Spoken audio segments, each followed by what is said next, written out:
लाव ना ते. एक बघ ही बुक येतो. हे बघ गणपती बाप्पा.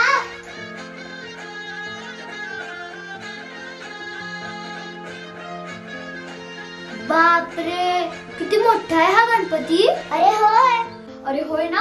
मला तर वाटतं हा तुझ्या आणि माझ्यापेक्षाही खूप मोठा असेल. अरे बाळांनो, हा गणपती बाप्पा तुमच्याच काय तर आमच्यापेक्षाही खूप मोठा आहे. खरंच? हो खरंच. पण बाबा हा एवढा मोठा गणपती कुठला आहे? हा मोठा गणपती आहे चिंचपोकळीचा चिंतामणी.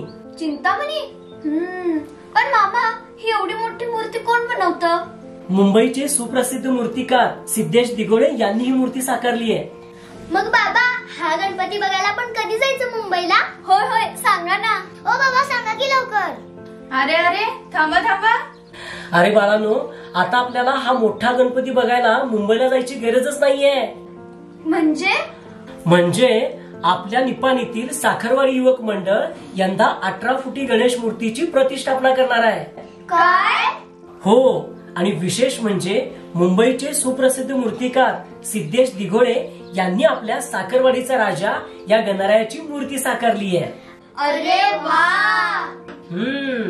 मूर्तिकार दिघोळे यांनी साकारलेली ही मूर्ती निपाणीच काय तर कर्नाटकातील एकमेव अशी असणार आहे. मग ही मूर्ती आपल्या निपाणीत कधी येणार आहे? होय होय सांगा ना मामा. मला तर ही मूर्ती कधी पाहिन असं झालंय. हो मला पण.